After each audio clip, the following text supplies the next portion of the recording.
Hello and thanks for joining us. With me, Saeed Avarsi, plus mental health campaigner and former footballer Ashley Kane. On the show today, as the bills go up, the cost of living crisis is hitting single people particularly hard. If you live alone and are worried, our Peter Commonwealth is here to help. Yes, I'm going to be telling you about support that is out there, everything from discounted council tax to benefits and local grants you might qualify for. And one man who spends a lot of time on his own, ultra runner Russ Cook, who calls himself the hardest geezer. Russ is warming up there outside our studio. He's getting ready to run the length of Africa. It's going to take him 8 months and 30 pairs of trainers, apparently. Russ, this all started, didn't it, because of a drunken night out? Yeah, no taxis, so I had to improvise. Quite something, isn't it? We'll chat to him later. Now, if running around Africa sounds a bit much for you, how about taking a motorhome around the UK? Have I got news for you? Paul Merton and his wife, comedian Suki Webster, did just that for the new series of their travel show. What's this about you guys becoming the new Robin Hood and Maid Marian? Well, I'm Robin. Yes, and I've never made Marion. We'll find out more about that later. Simon, do you reckon we could, go on holiday in a motorhome? No. Steph, I struggle just being in the studio with you for an hour and a half, twice a week. That's enough for me. Yeah, fair enough. What are you making? OK, so we're going to make a delicious rhubarb crumble. It's a star of forced rhubarb season. I love rhubarb and how to make the crunchiest, most delicious crumble and a cheat for your custard. Oh, lovely. Welcome to Steph's Packed Lunch, live from Leeds!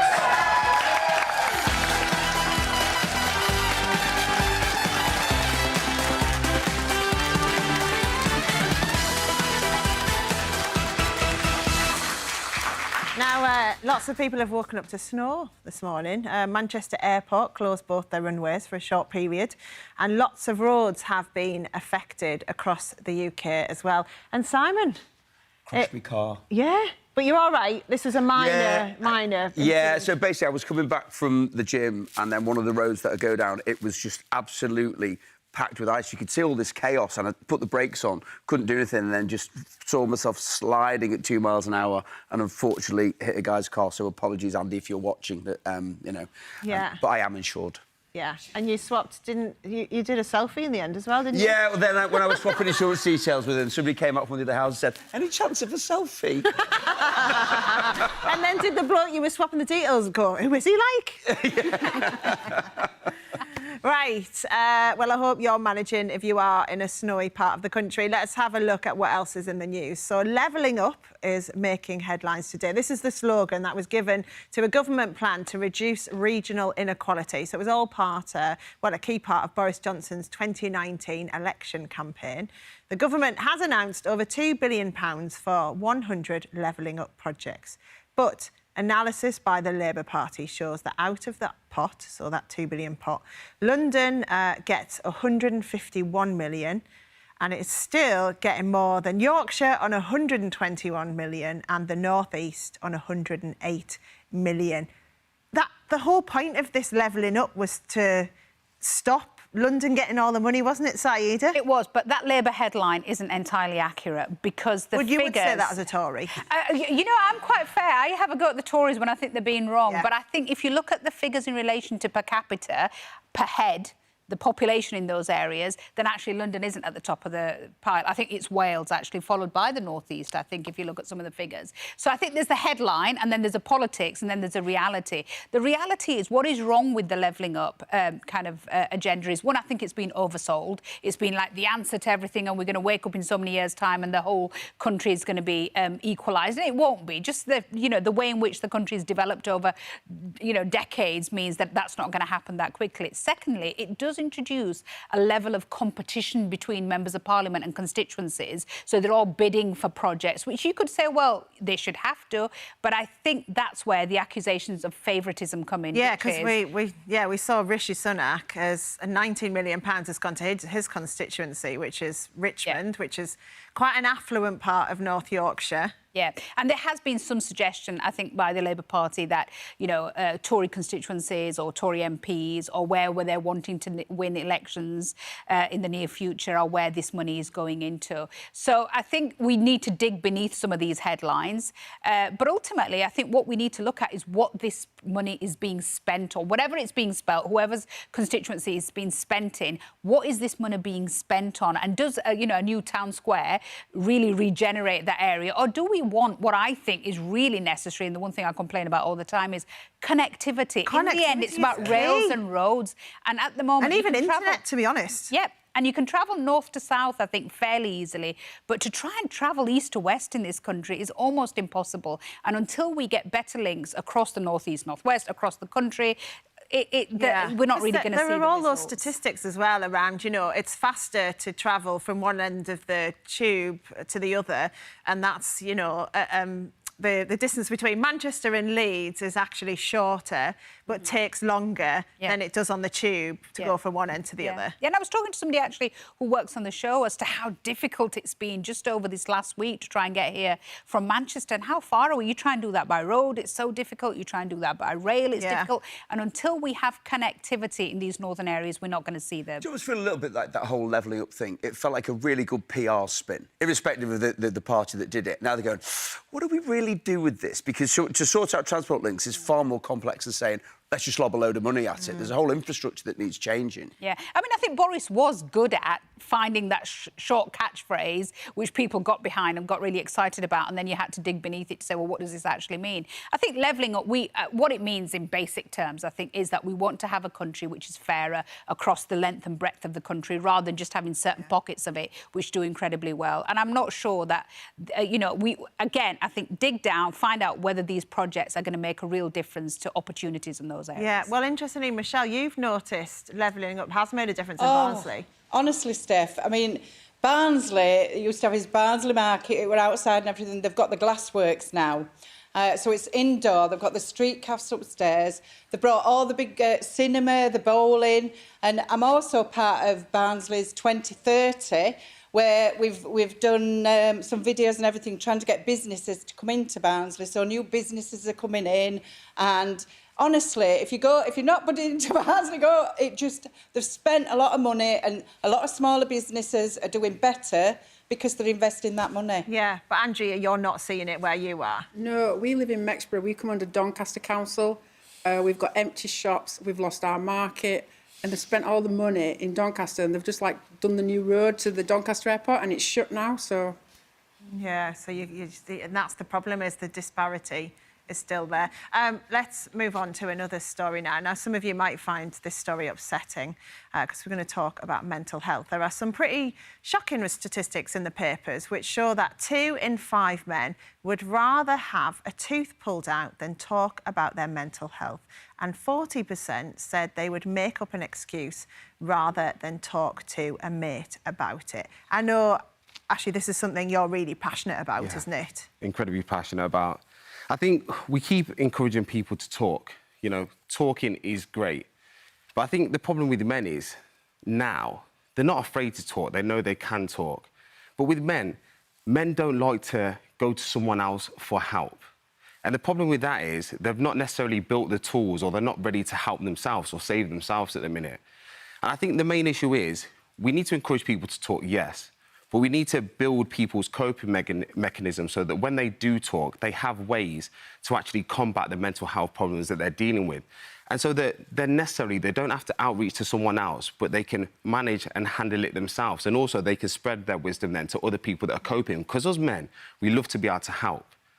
And it's something for me, one thing I felt strongly about is I speak to a lot of people on a day-to-day basis about getting people through things. And yeah, let's talk the talk. But after we talk the talk, I'm going to teach you the things so you can walk the walk afterwards. And when you say teach you the things, what type of things are you talking about? Well, I think we need coping mechanisms. I think it's about learning the individual. But one thing that I do is I'm a massive advocate of exercise. I believe that we should exercise a lot. I believe that we should do things on a day-to-day basis, not always that we want to do, but we should be competent in being able to do what's necessary. Because if we constantly seek exterior forms of validation, it's only temporary. Whereas if we become competent in doing what's necessary, that's where you build your self-worth. That's where you build your self-confidence. And one thing I'll say, Steph, is a lot of people say to me, you should do things to make you happy. But because I'm competent in doing what's necessary, I've built something that's, more worth than that. And that's fulfilment within myself and the confidence to be able to look at myself in the mirror and be proud of the person that's looking back. That really fits well with yesterday. One of our lunch mates, MJ, was talking about when she was really struggling with her mental health and became addicted to sugar, and she ended up, with lots of problems. But the way she got out of it was by teaching herself the basics of cooking. And that comes to your point about competency. She then started to feel like she could make nutritionally good food, and then that built her up to get her out of the kind of hole she was in. Because subsequently, mental health issues a lot of the time come down to, lack of confidence, lack of self-worth. So if you look at all the tools and the things that are necessary to build that in a person, then that's subsequently what can help you to cope with the mental health problems that you're facing. Yeah, and I know you were talking the other day about anxiety. We were all surprised that you had that, but I know you and your mates have started opening up more in later life, haven't you? It's really interesting about my three closest friends, and we meet on a regular basis, and I think, we're all sort of late 50s now, but in our early 40s, probably we wouldn't have talked about it. We might have taken the mickey out of each other. And then one of the guys had a heart condition, so that was a bit of a shock to everybody. And then we've all been through kind of various stresses and strains with businesses, with relatives dying, and we just found that we made a big effort to actually start talking. And it's interesting now, our WhatsApp group has changed very much from rather than just being about kind of football and when are we going out, to checking that we're OK. Yeah. And actually opening up an awful lot more about it, about problems our kids are facing. And that whole thing about kind of talking, almost our group has become a bit of a self-help group for ourselves, and it's been really, really valid. Yeah. And I know, Danny, for you've really opened up about your mental health after losing your partner. Yeah. I mean, before, like in my 20s and stuff, I had stuff going on. I just kept it all to myself and tried to get through life. And then when Carrie passed away, like the first 6 or 7 weeks, I just didn't know what to do. It was difficult. And then I started to talk about it and talk to people. And I found that it was relieving for me to get it off my chest and listen to other people's coping mechanisms, like Esther was saying. And what I found then is, on my YouTube channel, when I was talking about it, I just get inundated every day with people just saying, oh, thanks for sharing that, and how do you do this, and what do you do, and how do you cope? And then I just interact with them and talk to them.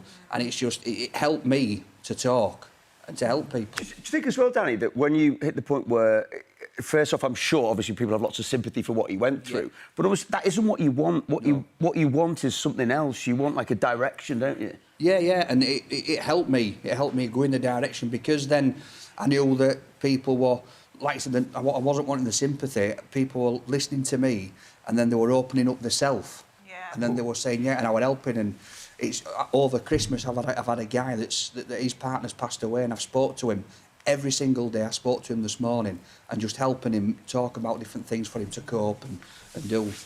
Yeah. But what you said then is you don't want sympathy, and I mean, this is kind of, I think, where sometimes a lot of men and women can vary. And it's like, for men like to feel capable.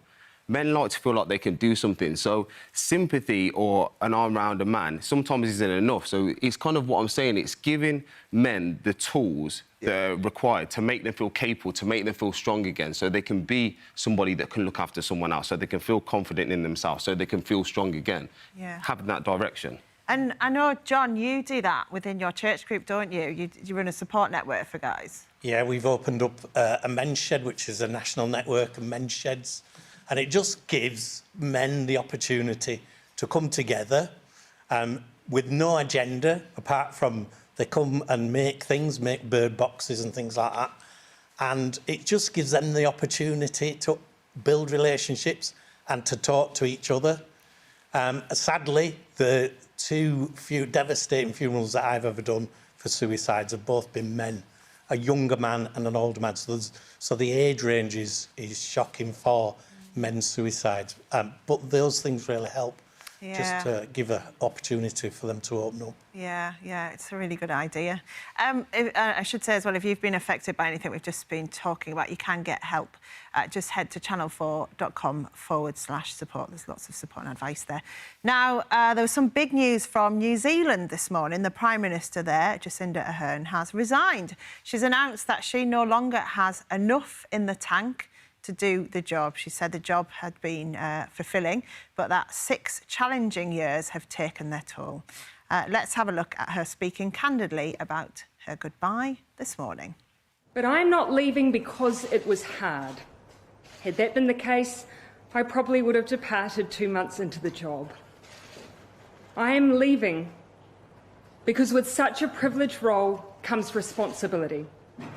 The responsibility to know when you are the right person to lead and also when you are not.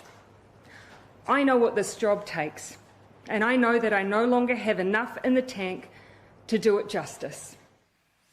What do you think hearing this? I mean, because I know you're similar to me. Someone like Jacinda Ardern is a god, isn't she, in terms of being a woman in power who's done a really good job. There's very little criticism of her as a leader. Yeah. So I mean, she's sad. I mean, as a politician, even though we're on different kind of spaces in the political sphere, I just have a huge kind of crush on her, admiration, her strength, the way in which she has governed, not just in the kind of policies that she's come up with, but also the style in which she's governed.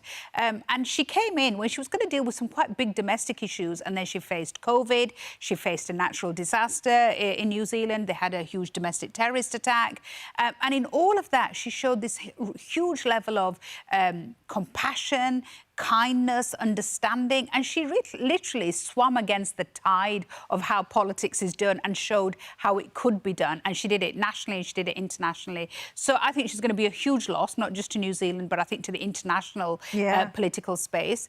But, you know, she's left in exactly the way that, you know, we would have expected. So dignified. Honest, Yeah. open. Yeah. You know, if more politicians said, look, I've done my job, I'd love to keep going, but actually, you know, I haven't got enough in the tank anymore, you need somebody fresher to come along and take this on, then I'm happy to step down. Literally, I mean, how often have we in the recent past seen politicians taken out of office, kicking and screaming, literally scraping their nails over the threshold on the way out? And I just think that is such a great way of saying this is, and it is a privileged job to lead your country. Yeah. And in those 6 years, she's done amazing things domestically, amazing things internationally.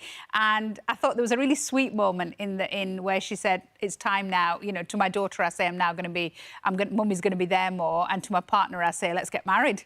Oh, you know, I mean, yeah. and I just kind of thought she's now decided she wants to go back. But, you know, don't write her off. There might be a second go at this. I hope she comes Let's hope back. so. Yeah. Right, here's a story for you. Shakira, her ex, Gerard Piqué, got himself into a bit of a sticky situation. He was allegedly busted cheating on her. It all came down to a pot of strawberry jam because the jam in question was one that she loved but he hated. So when she came home from a tour and found that someone had eaten her jam, she put 2 and 2 together. Oh, good old Goldilocks, Shakira. I know, I was like... I bet somebody's eaten more than a jam. Yeah. I mean, that took a moment. I know. All right. Anyway. I mean, God, you know, what a way to find out. I was winding my husband about this morning because I came back and I don't eat the jam, he does. But I said, oh, there's a lot of jam that's been eaten this week. You know, have you had people around? I think sometimes instinctively you can work out when people around you are up to something. And I remember recently I said to my husband, I think so-and-so, somebody who we know quite close, is not up to any good. And his words were, you must be joking. Who'd want him? You thought he was cheating? I thought he was cheating, this person. And I said this to my husband. I said, I think he's cheating and I don't know how to kind of approach this. And my husband's comments were, you really think so? Who'd want him? Anyway, 6 months later, he had to eat his words because sadly he was caught. Yeah. You found out about your kids having a party. Yeah, slide, so didn't when you? I was down in London for a weekend and it was my son's birthday and they said, oh, yeah, you know, we're just going to stay at yours and blah, blah, blah, blah.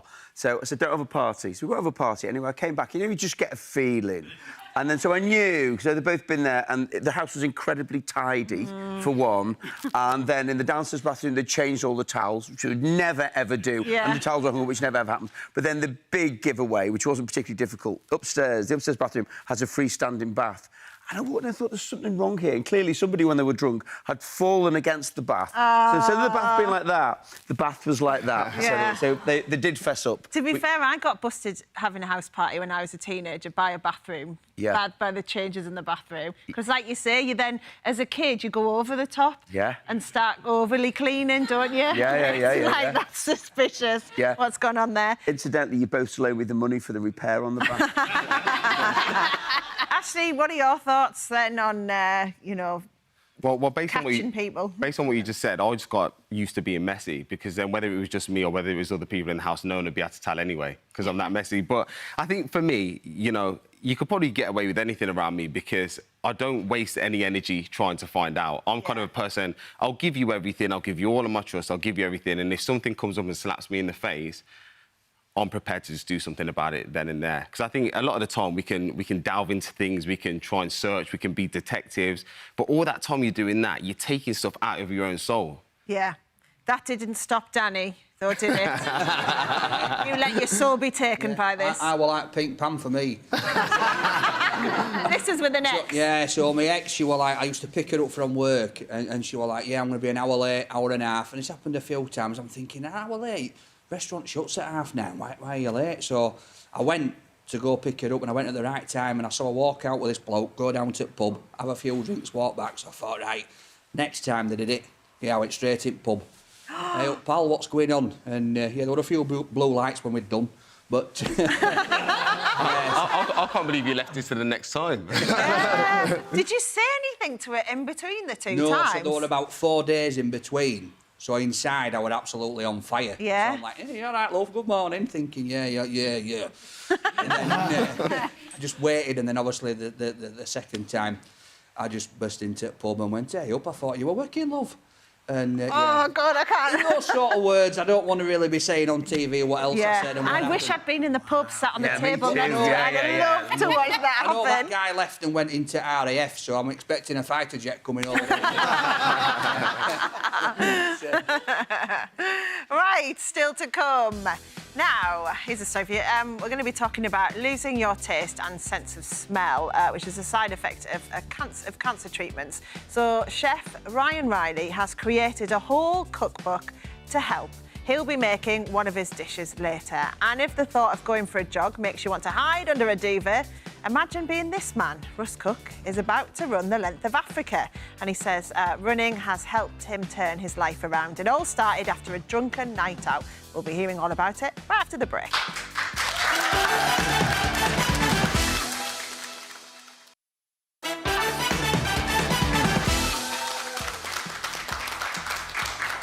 Hello, welcome back. Now, if a jog around the block fills you with dread, you're not going to believe what our next guest has planned.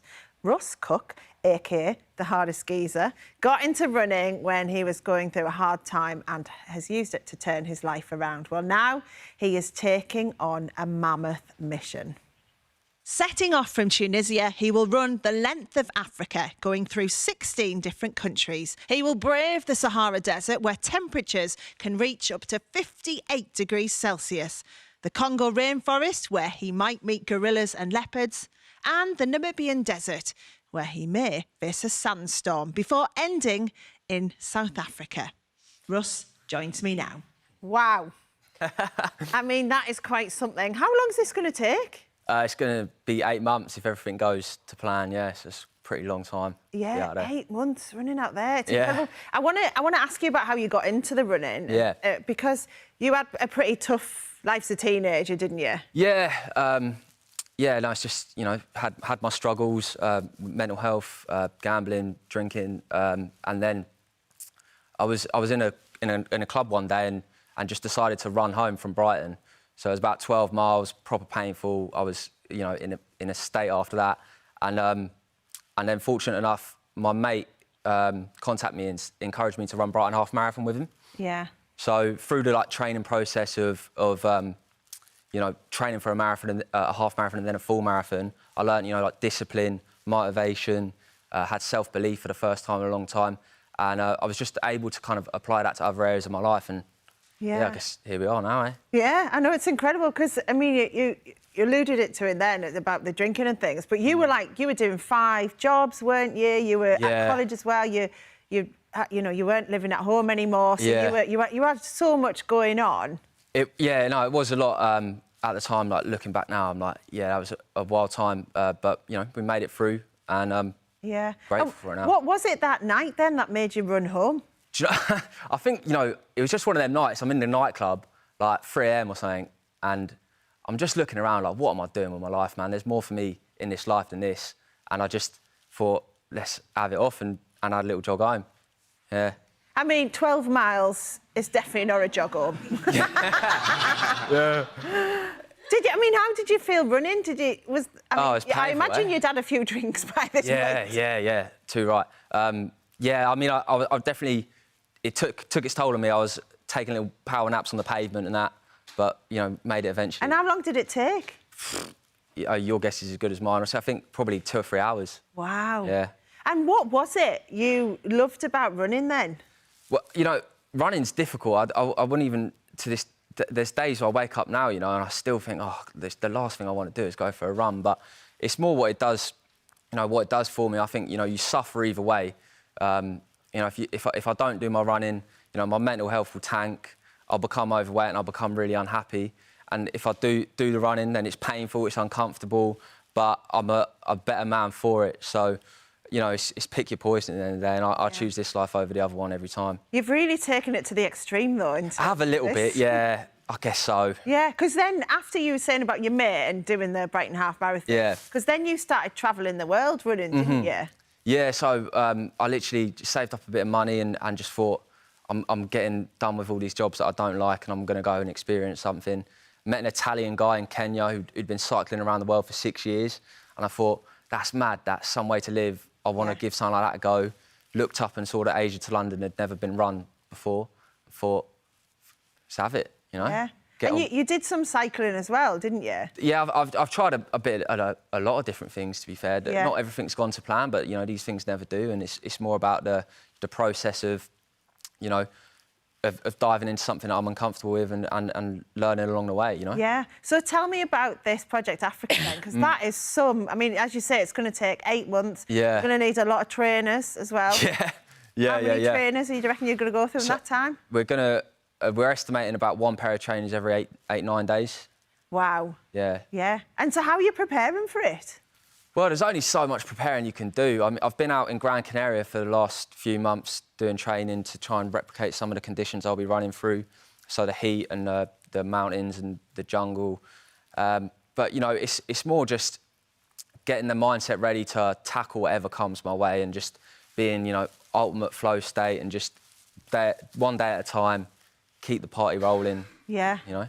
Are you not worried about, like, the heat and the sunburn, because everything like that? Yeah, well, you know, it is ironic. Ginger lad runs through Sahara Desert, but we'll be packing in the factor 50, so, you know, relax. We'll be and what all about right. food and stuff? I'm always fascinated by this. Well, you know, like, we'll just see what we can get. For when I ran from Age to London, I ate a lot of petrol stations. Yeah. So I'd say, honestly, about 75% of my diet was probably peanuts and ice cream. And you know, I'm a man that likes his sweets as well. So, you know, I'll get stuck into whatever we find. It's part of the trip, you know. We'll try out all the local cuisine on the way, see, you know, learn about the world. Yeah. Are you in any way worried about it? No, I'm actually, I'm just So there's excited. nothing that scares you about it, even though I said, like, you might be passing through sandstorms and possibly gorillas and leopards and stuff? Nah. I mean, you know, what's written for me is written for me, and I'm ready to take whatever it is on the chin. Yeah. You know? I know Ashley is really into... you're really into your running and doing these big challenges as well, aren't you? I mean, firstly, amen to what you said about working the body, freeing the mind. And also, what's written for us is written for us, so don't be afraid of it. I think I want to say, like, firstly, I commend you for all the amazing things that you've done, and it's all inspiring how far you can push yourself mentally and physically. I guess I want to know that when you are going to those depths of how, where do you have to tap in to push you through to get that extra step? Because for me, it's thinking of my daughter you know, who I lost, and her watching down on me from heaven. So I guess I wanted to know, what is your superpower in those moments to get you through it? Well, there's tons of things that go through your mind in them moments, right? I think one thing that is always powerful for me is that, you know, I could quit in that moment, but that will stay with me forever. I'll know that I quit. Pain is temporary, quitting lasts with you exactly. forever. You know, but if I can just get through that pain, if I can elevate myself above that pain and look at the big picture, then, you know, that also stays with you. You know, you build a better person out of that. So, you know, it's difficult, obviously. There's times where things are rough, but I try and just, you know, forget about those temporary pains and keep rolling. Yeah. Amazing. Do you need a beard to do all this running? Yeah, I think it's essential. Kind of key to it. Yeah.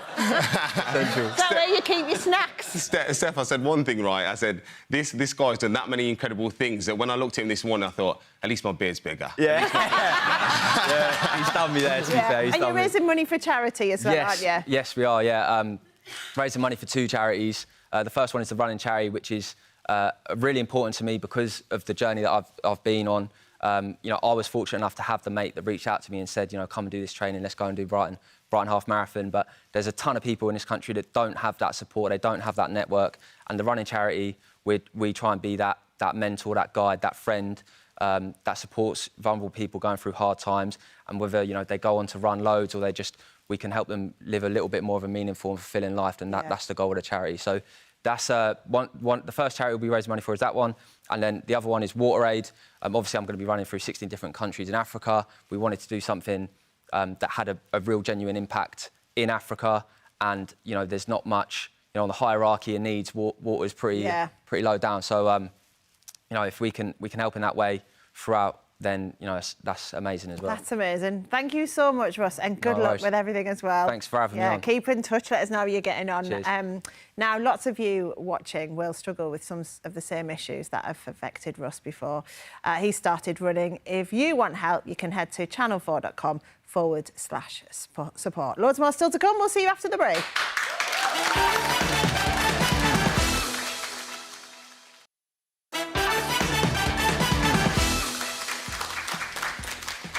Hello, welcome back. Still to come. Peter Comalafe is going to be answering your questions in our cost of living clinic. It's all about advice for people who live alone. You can send in your questions to steph@packlunch.tv and Peter will answer as many as he can. That's a little bit later. Our reviewer, Nellie Brillini, is giving us her verdict on free fitness apps. She's done the hard work, so you don't have to. Yes, I've had a go at everything from couch to 5K to twerk out dance tutorial. And I'm going to tell you which one is definitely not worth the effort. And it could save you nearly 500 quid a year on a gym membership. I can't wait to see this dance twerking premiere. Sounds brilliant. Right. Time to talk food with Chef Ryan Riley. He runs Life Kitchen. It's a brilliant not-for-profit cookery school for people whose taste has been affected by cancer. I mean, this is a really common side effect, isn't it, of cancer treatment, Ryan? It is, and one that not many people know about. People who are suffering with it often suffer alone. They kind of think it's just them. Yeah. Because, you know, survivorship is obviously the key. But, you know, if you can't taste and can't eat, life's not really worth living. Yeah. It's all about food and flavour for us. Yeah, and it has a special meaning for you, doesn't it, as It does. I lost my mother when I was younger to cancer, and I was her carer for a few years. And I saw her go through this, and I kind of just wanted to do something to give back, really. Yeah. And Life Kitchen was kind of born out of my personal experience, and then it's just kind of blown up across the world. And it really has blown up, because tell us about, I mean, because it came, well, you tell the story about how it came about. Is this the drunk tweet? Yeah, the drunk tweet, basically. I'd been thinking about doing this cookery class for a long time, and I only got the confidence to say it, right, when I got drunk. I tweeted saying I wanted to do one cookery class, and it just went viral. Yeah. And about a week later, I was on Radio 4 to 10 million people announcing the idea. Yeah, and then you had, like, Nigella and, you know, Hugh Fernie-Whittenstill and all the greats of the food world getting in contact, didn't you, and supporting you? Which was absolutely crazy, because they were the people I grew up watching, my mother grew up watching, and to support me and to support Life Kitchen, it's kind of like I credit both of them with giving me my whole career. Yeah. When it happened to your mum, I guess, and as well, because you sort of think that I'm tasting this now and it's so, so delicious. Not being able to taste anything, it makes food just, it makes you feel pointless. Yeah, also, you can develop a sort of, like, people develop eating disorders and they become, in love with food in some ways. A lot of people kind of totally fall out of eating, and when you're ill, you need to eat. Yeah. And I know you've now got a book, haven't you, Essential Flavour, which has got some of the recipes in, and one you're making for us today. What is it? It's a miso lasagna that he is clearly enjoying. Yeah, I know, clattering away in the background. This is so good. Yeah. Shall I crack on? Yeah, go for it. So, this is a miso lasagna. It's from Essential Flavour. It's our cost of living cookbook. Cancer patients right now, 55% of them are choosing between heating and eating. So for us, I just wanted to make sure that we could do something that kind of gave a kind of indication on where you could go in the current crisis, but also like how to get the most flavour out of it. So I'm obviously messing this up already. So what you got here is you've got some mince. You can use frozen mince, and we're just mixing through miso paste. Now, we use miso a lot in the book because it's really powerful with umami. So, you know, you have 5 tastes. You have sweet, sour, salty, bitter, and umami. And it's all about that deep, savoury richness. So just... And it's also a little bit as well, so you don't just end up adding loads of salt, because that must be, you know, the thing that we all tend to do. Right, what it needs is more salt, and that it's about trying to avoid that. And miso is really, really good because it is salty, but it is umami-rich. Just what I did there is I've just mixed together the miso and the mince, and we put it in an oven at 250 degrees, got it nice and brown for about 8 minutes. Yeah. And then every Italian is going to hate this lasagna because it isn't real lasagna, OK? But it's my version. Yeah. We're going to move on to a tin of condensed milk? No, tomato soup. Yeah. This adds... tomato soup, got you. Yeah, that's where I was going with it. Yeah. So we're going to mix together some tomato soup and a stock cube. That gives instant umami depth again and loads of flavour. Give it a good little whisk. What do you think? I know, it tastes absolutely delicious. I know, Rachel, you had a question because you lost your taste when you were... I did. I got diagnosed in 2014 with breast cancer. Had chemo in 2015, and I run an amazing support group now. Got 300 ladies under my wing, and we all suffer and been through it, going through it. With, like you say, chemo, you lose your taste. Not so much your smell, your taste. Your copper taste in your mouth, and that lasts while you're going through your treatment, and up to 6 months to a year after. Yeah. And like Simon said, it's horrible not to be able to taste your food. Yeah. Yeah, and do you know that most of flavour and taste is actually smell? So 80% of everything that we taste is smell. Because the way we always describe it is you have sweet, sour, salty, bitter and umami receptors, but you don't have mince receptors. You don't have tomato receptors. Yeah. So what we actually taste comes from how we smell it. Yeah. I've just broken some lasagna sheets into this, tossed it through this, and we're going to put it all on top. It's a very simple recipe, guys. So if somebody is wanting to kind of stock up their store cupboard, are there sort of 4 or 5 essential ingredients you think, right, if you've got those in your store cupboard, you're going to really up your kind of flavour game? I always say miso paste, vinegar, malt vinegar. Everyone likes to go with really fancy vinegars, but malt vinegar, we all have it for chips. Put it on everything. It's really good at triggering that sour receptor. And also, we use in the book spring onions as well. They're really cheap, they're visually appealing, and they have that little crunch. A bit of texture is so important. I've just poured it on top of the mince, mixed together the garam masala with some cheese. Gonna pop this on top. Can I say as well, it smells and tastes great, and from like a personal journey, I had to go back to a hospital recently, and it was actually next door to the room I was with my daughter to visit a young lad, amazing young lad. And his parents said the one thing they've struggled with is introducing him back into food.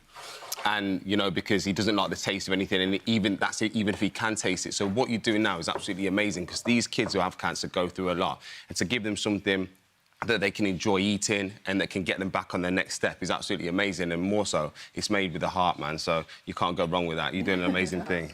Thank you, buddy. Yeah, it's so tasty, isn't it? Yeah. Well, I think aside from anything else, you know, what you're doing is amazing, but this is delicious. You know, full stop. That's a thing, you know. Just the addition of miso into that is clever. And through all the recipes, I mean, I wrote this book with an amazing charity called Big C, and they sort of support a lot of people. And I just wanted to make sure that you don't want to send 1 million people to the supermarkets for 1 million ingredients. Yeah. So I thought by just putting 3 simple ones in the book across all the recipes, you know, we can just kind of give out that advice and, you know, give out good recipes that are really simple. And those 3 things are the malt vinegar, the miso paste and the spring onions?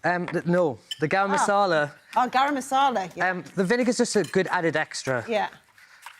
But garam masala is a good one as well, is it? Yeah, it just is really good. It's got a lot of flavour, a lot of depth.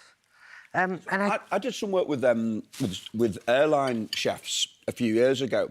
And of course, as you fly, then we lose the ability to kind of taste. And so all of the stuff so all the stuff that you taste on the ground actually has all of this effect, that they amplify all of the flavours. The most popular drink on planes is a Bloody Mary. Bloody Mary, yeah. The umami in the tomatoes. Yeah. Oh, wow. That's why people think it tastes really delicious in the air. You must have also seen from COVID the fact that, you know, one of the big symptoms of that was losing your sense of smell. They must have seen the kind of popularity of your work from that too. We wrote a book for that, actually, and it ended up doing 2.8 billion media hits globally. Wow. We gave it away for free. Most of what we've always done is for free. I wrote my first book, which was a #4 bestseller, which was the craziest thing in my life. And then since then, single thing we've done is free. Yeah, brilliant. I should probably say that I've actually cooked this now. And it's really and you put spring onions on the top to add that crunch, as you say.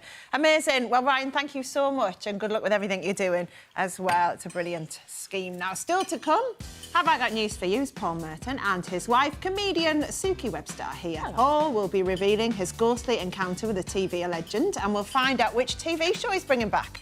And if you want to get fit without paying, our reviewer, Nellie Brolini, has tested out free fitness apps, including ones that you can do from the comfort of your chair. See you after the break.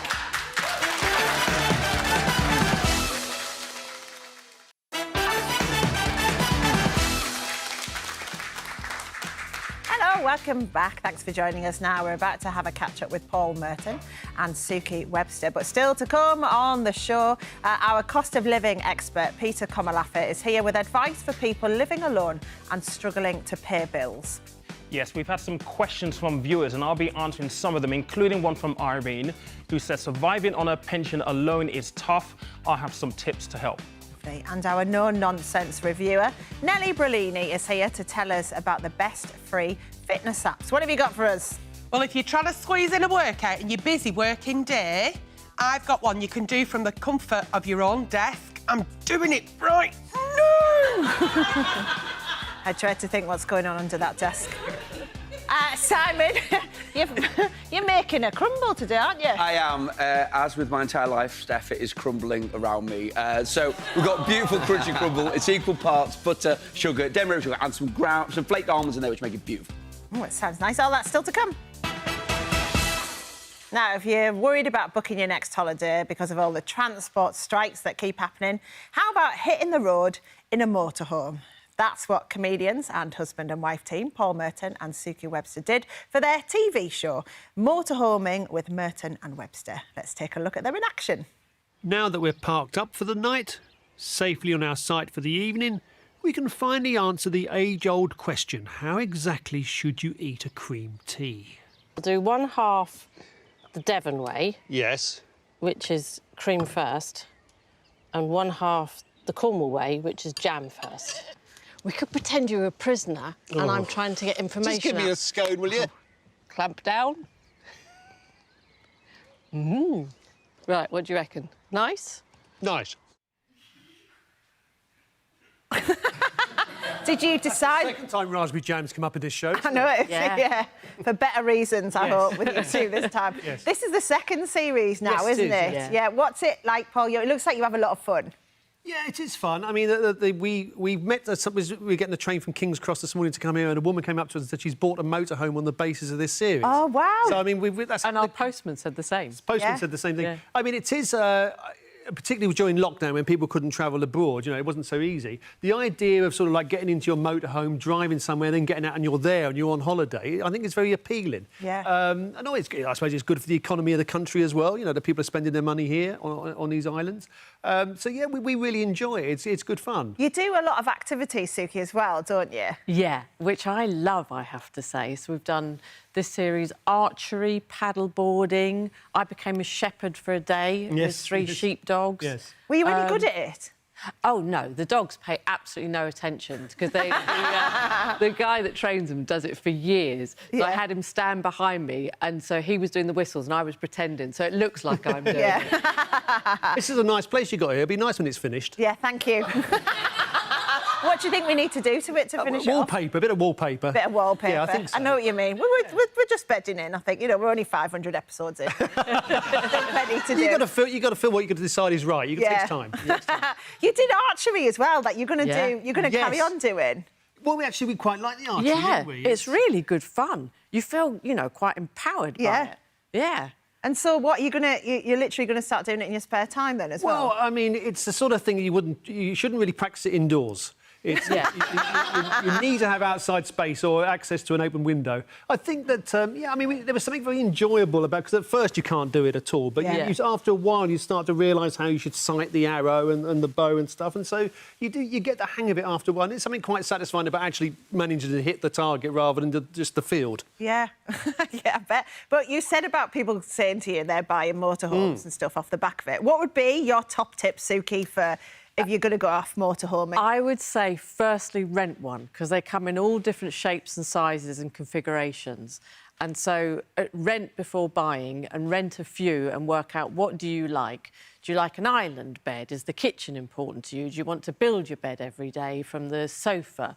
Do you want a long one, a wide... Do you know what I mean? Yeah. And then buy, because they cost a lot. Yeah, so rent one first. Any other tips? Oh, I think that's the key thing, really. I mean, the people that we meet who have motorhomes absolutely love them, and they will go out. They'll maybe sort of 10, 15 weeks of the year they'll be going out in this motorhome and driving around, because there is something very pleasing about, you're not going to a major airport like Heathrow. You don't have to worry about security. Your flight's delayed and all that kind of stuff. So to actually just be able to do a bit of research about where you want to go. Don't go to a very busy campsite, because that kind of defeats the object of getting away from it all, Yeah. But no, I mean it's amazing, really. I mean, we enjoyed it more than we thought we would. Yeah, we genuinely did. I'd say train your husband how to work out the kettle, because they don't always know first time, do they? I didn't know you had to fill it with water. I mean, What about the driving then? Did you share the driving? There was one episode which I think went out last week where they'd unfortunately given us a motorhome that was a manual drive, and I can't drive. I didn't learn on a manual, so Suki had to do that. But otherwise, no, we do share it. Because it's sort of it's only fair to do that. And actually, they're not that difficult to drive. I mean, they'll always include the bit where in the first half hour you get it where you've hit the side of the tree or something, But after that, it's relatively easy. And when you're down a country lane and people see a motorhome coming towards them, they tend to back. They wait because they can see the size of it. Yeah. So it's quite intimidating for the people walking towards you. Yeah, you just speed up. Yeah. See a car coming, go a bit faster. The number of screams we've heard, it's amazing. And people can run much faster than they think they can, going back to your previous I'm going to make a symphony. I've been recording them. Hey, you two have worked together, though, before, haven't you? Yeah. And so, because you did was it a radio play where you were looking for someone to be in it? And go on, tell us that story. And I didn't think of Paul. So I wrote this play, and I tried a couple of people to take it to Edinburgh with. And a play about stand-up comedian? Yeah, a play about a mad fan meeting a stand-up comedian. Yeah. And by the end of it, you realise the stand-up comedian is actually slightly madder than the mad fan. So I asked a couple of people. They said no, they were too busy or weren't going to Edinburgh. So I sat down with Paul at breakfast and said, I don't know who to ask next. I don't want to do. And he's like, so you don't know somebody that could play a stand-up comedian? A middle-aged stand-up comedian. I was like, no, I'm not sure who else. And then I went, oh, do you want to do it?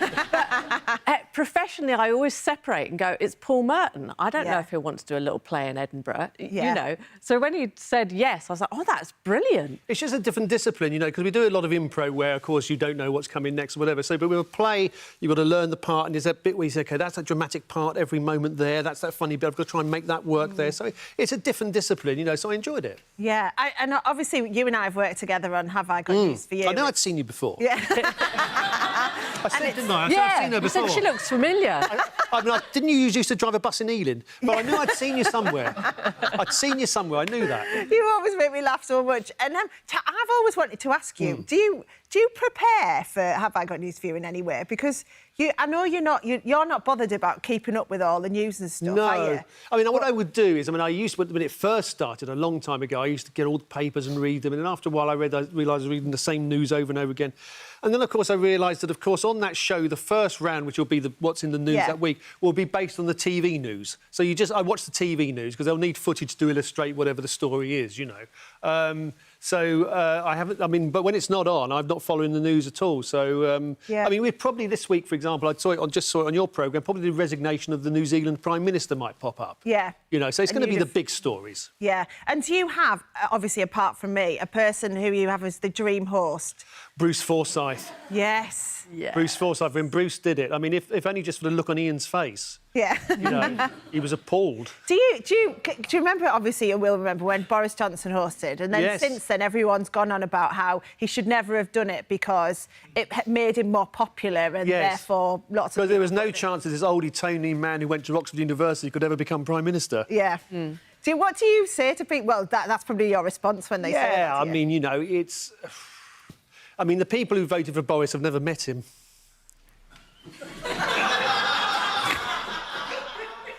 Probably true, yeah. In the whole. I just want to ask you quickly as well about Just a Minute and the Radio 4 stuff you do. Oh, yes. What's this about you and the ghost of Nicholas Parsons? Oh, yeah, well, I'll make it very quick. We have a sort of one of those little portable kitchen clocks, runs on a battery. You know, you press the time and it goes 4 hours, 30 seconds or whatever, how long you have to be. The first programme that went out after Nicholas died, which was hosted by somebody else, I think by me, I think I did the first one, this clock just started spinning. The digital numbers just were going so rapidly like that it was just, you know, like an hour was going through in 5 seconds, put it like that, and it kept doing that for hours. And the alarm on your mobile phone went off, and she hadn't set the alarm. Yeah. A year later, almost to the day, when the second series came out, which now Sue Perkins was doing, the alarm clock did the same thing again, where it just ran and ran and ran and ran. And this time you filmed it on your mobile, didn't you? Because you didn't do it the first time. Yeah. Now, Nicholas, obviously Just a Minute's about time, he was a great collector of clocks. He mended clocks. Right. And this is the only two times this machine has ever done what it did. And nobody's touched it. It's just gone mad. So it's sort of extraordinary, you know. Did you ever believe in the supernatural before that?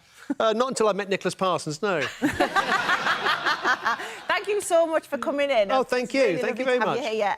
And you can watch Suki and Paul on Sunday at 9 o'clock on Channel 5. And if you've missed any of the series, you can watch it on My 5. Hooray. Still to come, Nellie Bellini is keeping you and your wallet healthy with the best ways to keep fit for free. She's reviewing the best fitness apps. And our Peter Comalaffit is here with his cost of living clinic. He's going to be answering your questions. In fact, there's one that I just wanted to read you as well. It's a really heartbreaking message, which is from a nurse who says she's having to use solar-powered garden lights now instead of electricity. She's basically asking for help if there's anything out there for her because she's living on her own. Peter, I know you're going to help her, aren't you? Yeah, we've got some good news for her here. Lovely. And we'll have all of that after the break. Thank you.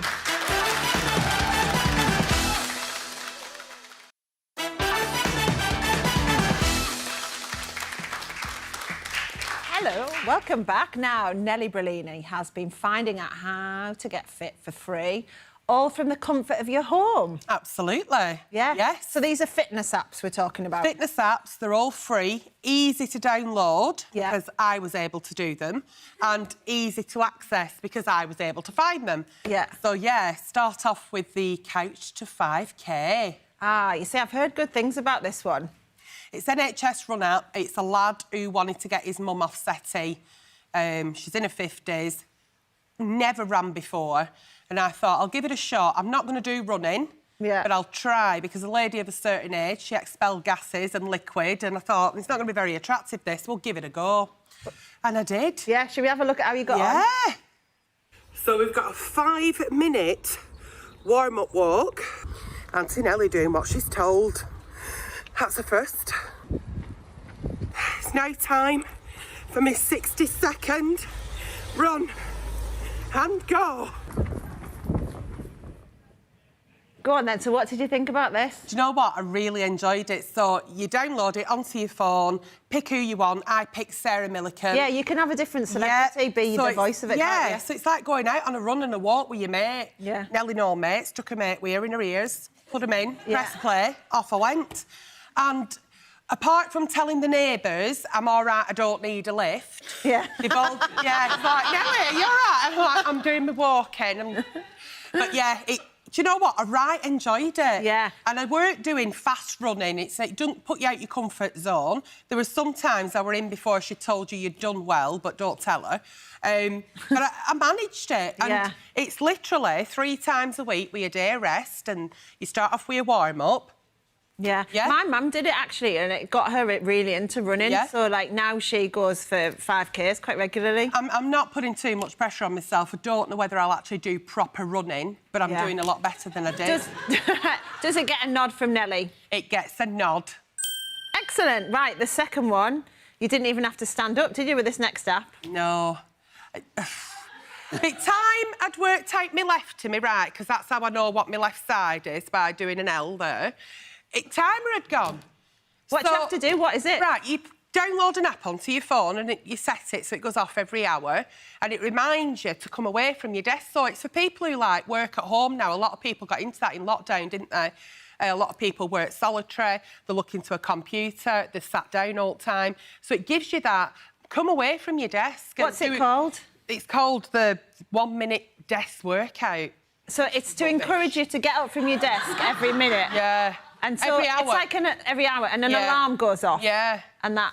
Yeah, and it, like, goes smooth. Should we see you in action? Yeah.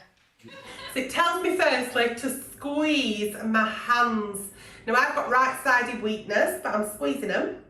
Then it's telling me to stretch my fingers. OK. And then I've got to push the table down with both hands.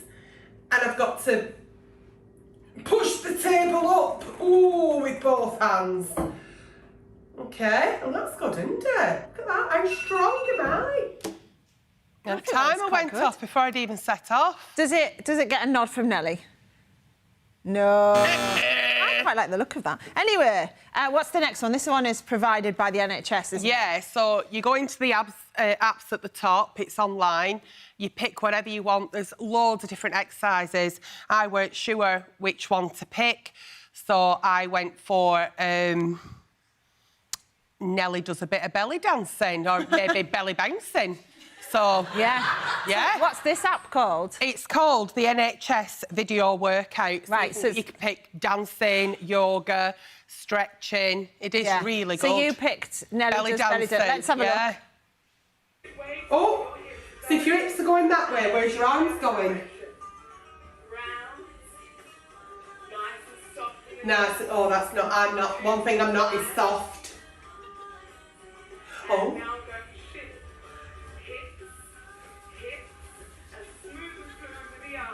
You can see her belly, you can't see mine. Do you want to see my belly?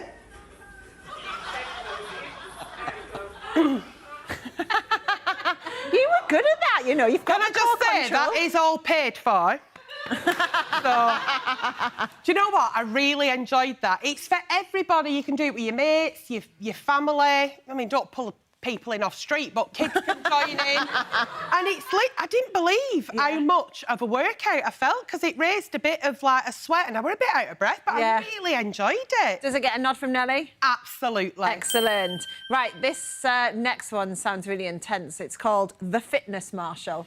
This lad, Caleb, right, he does all sorts of dancing and he uses people in his videos. They get millions of views. It's available on YouTube, free. He uses himself, obviously. He's like the main dancer, really professional. And then he's got somebody else who's not as good and then somebody else who's not as good. They're all way better than me, no matter what. But I followed his mum and his nana. There's not enough generations to go back to get someone at my level, so I had to go with nana. But who don't love a bit of a kitchen dance? So it's him teaching you how to dance? So, yeah, you can either watch him and practice and copy, or you can just watch him for entertainment. It's brilliant. Let's have a look. That's it. Everybody, that's me.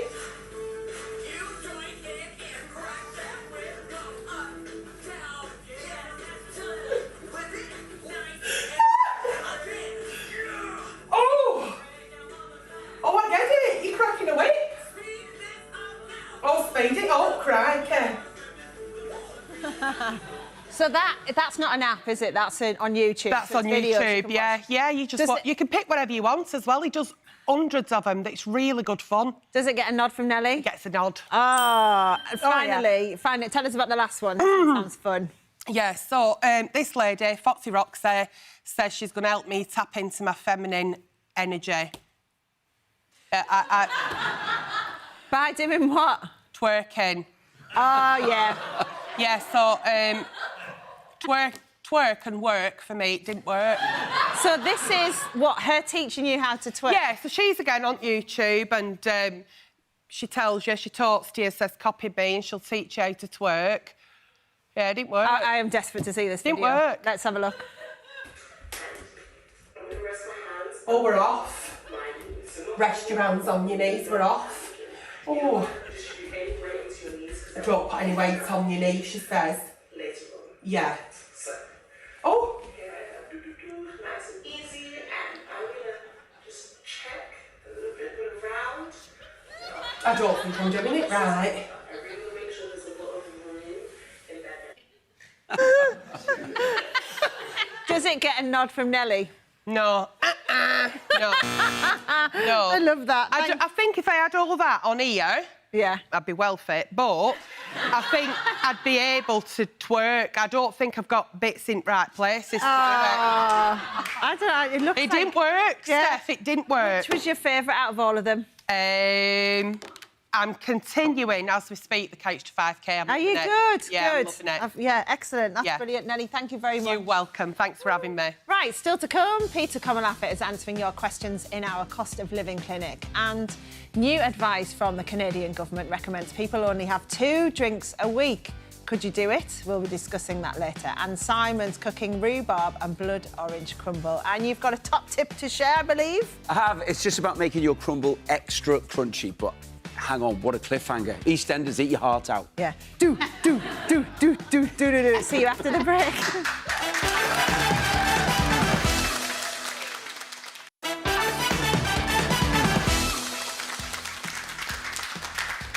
Hello, welcome back. We're going to have a look at some more stories from today. So I want to talk about drinking guidelines because in Canada, the government has said people should limit their intake to just 2 drinks a week because of the health implications. It's obvious. I mean, you're going out tonight, aren't you? Well, I'm working tonight, and then after we finish, I'm doing an event in Liverpool tonight, then I will undoubtedly have more than my weekly intake. Yeah, on the Canadian guidelines. On the Canadian guidelines, yeah. On the Steph and Simon guidelines, it'll be a quiet night. I know, because that's the thing. At 2 feels like no point. Yeah, it's funny, though, because I sort of think... I genuinely think, I know you won't believe this, that I could give up drinking. Do you? Yeah, because I don't ever drink at home. And when I don't have anything to drink, I don't really miss it, but I love a good night out. So I don't see it as a problem, but I hate nanny states. Telling us 2's recommended seems ridiculous. Rita, could you do it? No. I think when you restrict something, you want it more. Exactly that. And I always try and go for the healthy option because I like to be fit and healthy. So when I go out, which is not very often because I don't have a life, I like to drink gin because isn't that low in calories? Yeah. And red wine. We always have red wine in the house, and isn't that one of your 5 a day anyway? She probably has 5 a day. Actually, you gave up drinking for 7 months last year, didn't you? Yeah, I mean, this whole law, I don't think that should be put into place necessarily. I think everyone should have a choice and an option. But I think everybody should definitely do a stint of time without alcohol because during that 7 months, I actually found out who I was, I found out what I liked doing, and I found out who I liked hanging around with. And it wasn't until giving up alcohol for 7 months that I actually got to realise that I think it was a great detox for the body and it enabled me to level up. So I think don't put a ban or a limit on 2 drinks, but I think everyone should have a period of time where they take it out of their lives. What made you then have your first drink after that 7 months? I think it would have been an occasion. Don't get me wrong, I love having a drink. Do you know what I mean? I love that social aspect of it. It's something that me and my family have always done. But then I also realised how it impacts my life. It might not be like in a very terrible way, but it affects my productivity. It affects my bank balance. It affects my self-confidence and my self-belief and how worthy I feel. So all of those things, and also it can be a waste of time. Like I say, half of the things that I chose to do when I wasn't drinking was like none of the things that I do when I'm drinking. So it enabled me to like broaden my horizons, be a bit more open-minded and actually go out there and do things that I like and be myself. Yeah, that still wouldn't stop me. No, no. That's the one thing I don't have a lot of willpower on. I've There we noticed. are. I know, yeah, yeah. And Said, obviously you don't drink, so I don't you're just drink, sitting there smug. Well, I was just going to say that humble brag of 7 months. I'm into my 52nd year, actually. Fair play. Right, time to check in now with Peter Komalafe for our cost of living clinic. So today, we're talking about people who live on their own, because we've actually had loads of messages about this, Peter, haven't we? And just because it can leave you with a great burden of all these bills going up. If you're on your own, it can be, you know, really scary, can't it? 100%. I think the difference is if you're in a couple with 2 households, 2 incomes, you can split it. And what we know is that the average salary in the UK for a full-time job is about £33,000 a year.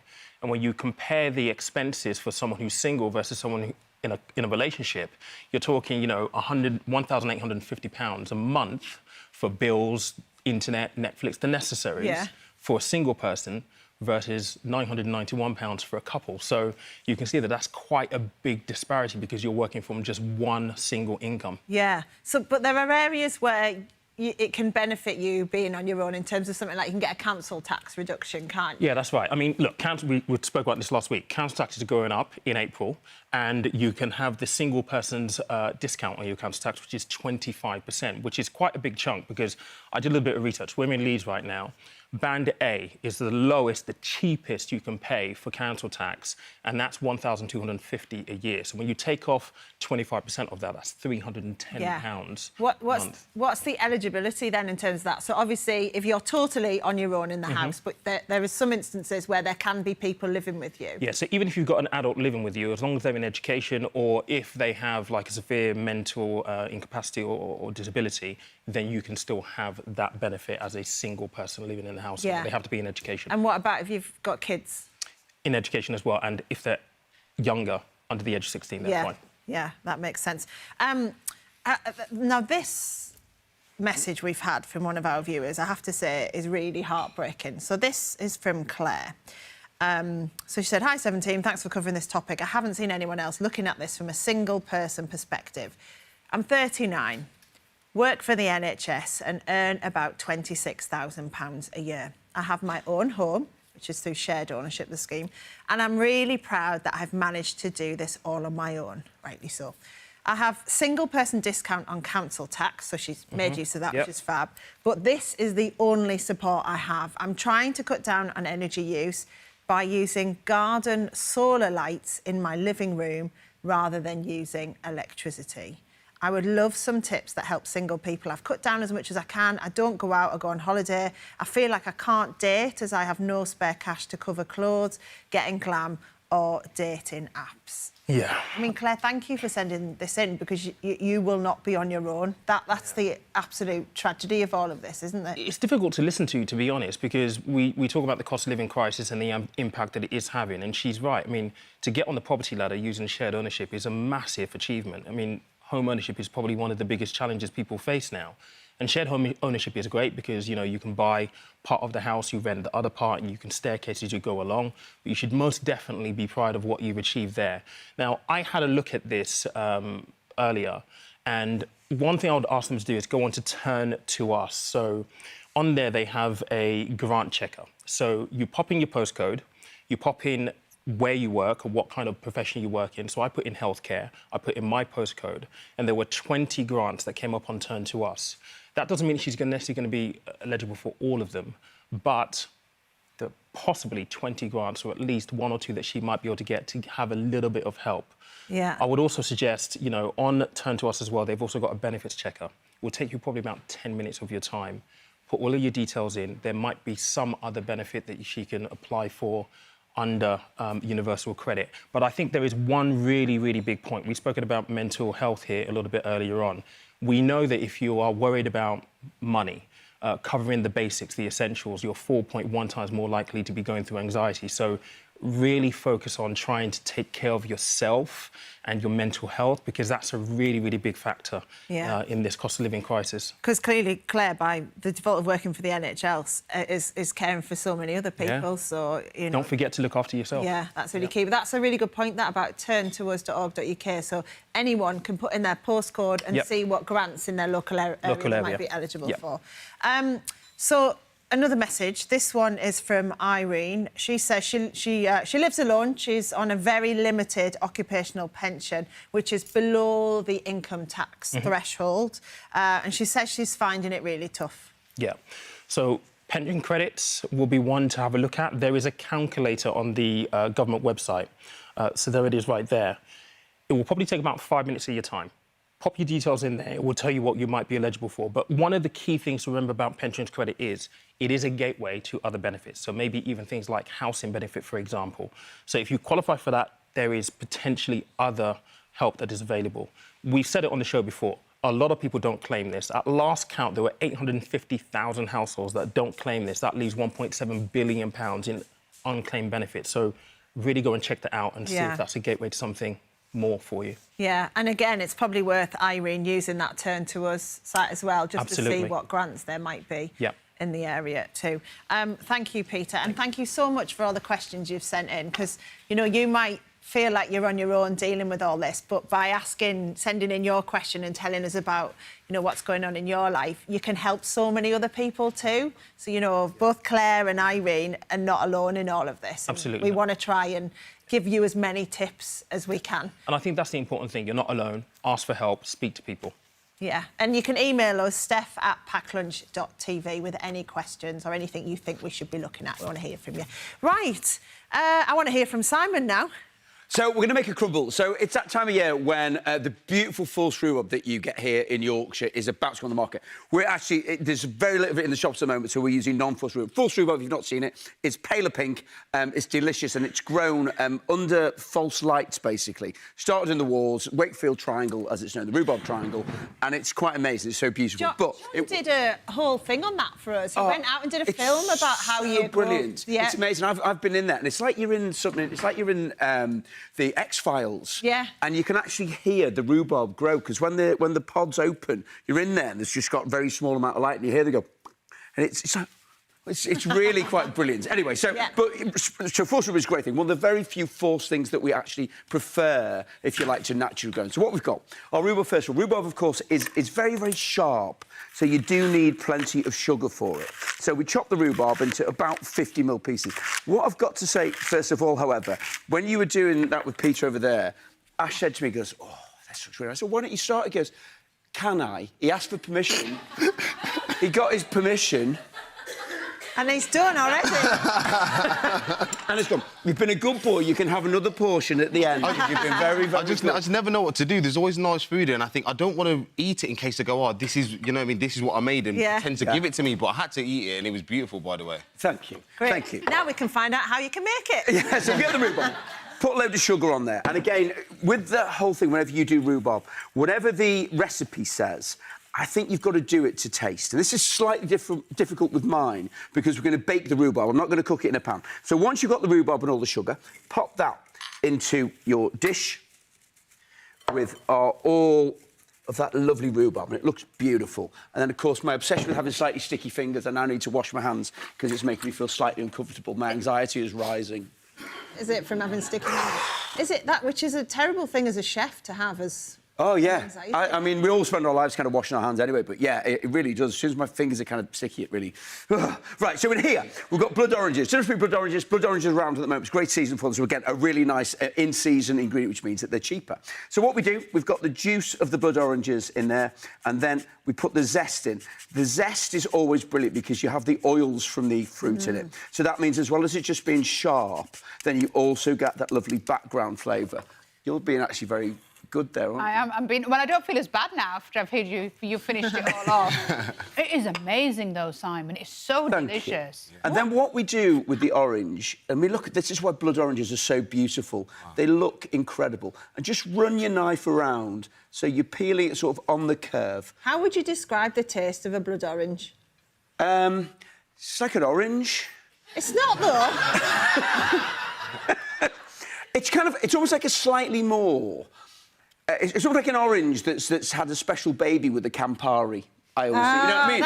It's almost got that sort of slightly metallic flavour in the background. Like the orange and the Campari have had a special cuddle. So we cut these into slices like that. Ashley is totally mesmerised here.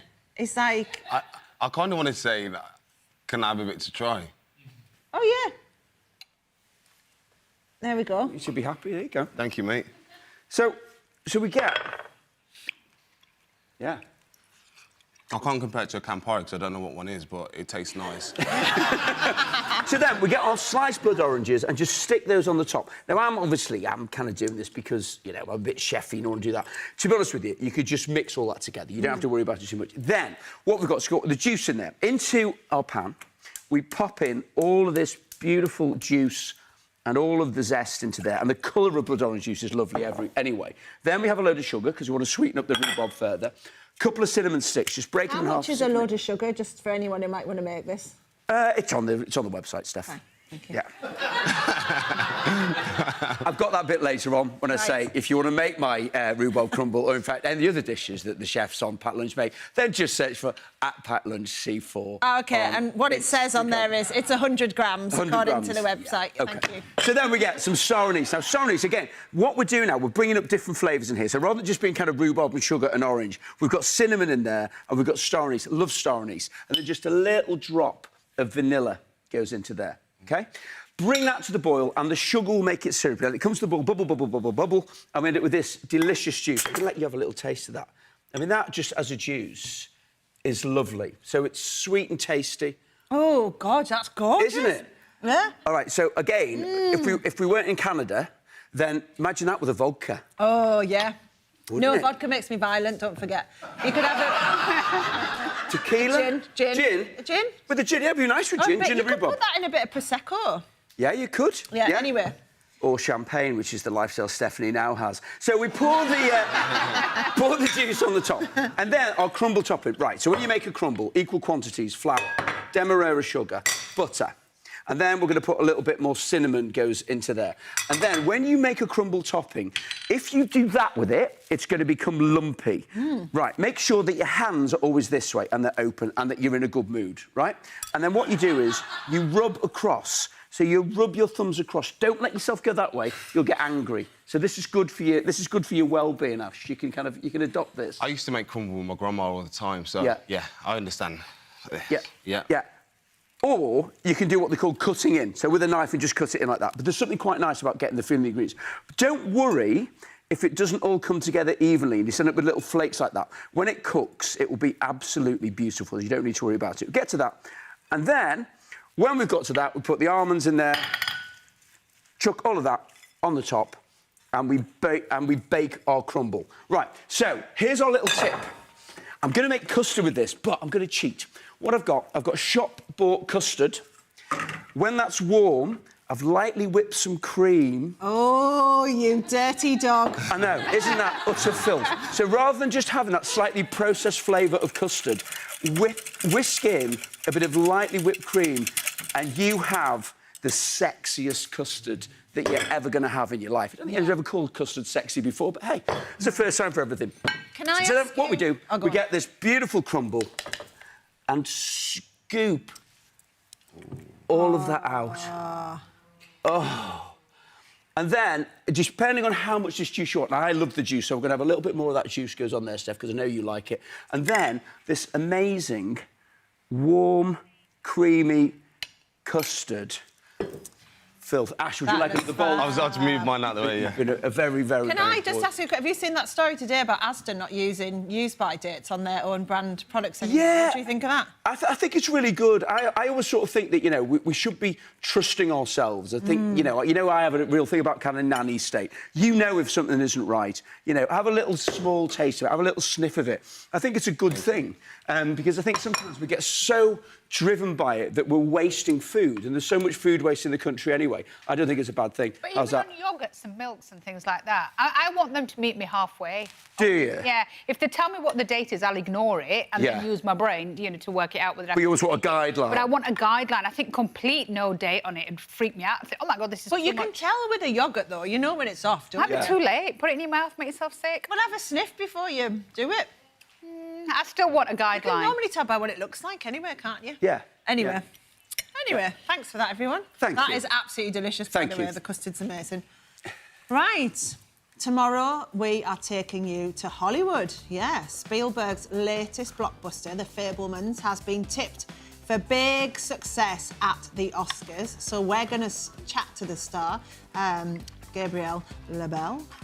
Also on the show, a scary stat for you. There's been a 6-fold increase in the number of people accessing sites online that promote violence against women. We will be looking at why.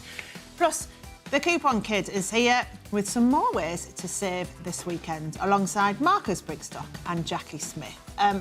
You're really going for it with that. Honestly, aren't you? that's so nice. Honestly, that juice, if nothing else, if you just make that kind of rhubarb and orange juice, but the cinnamon and the star anise, that's what makes it. Lovely. We'll see you tomorrow at 12:30 here on Channel 4.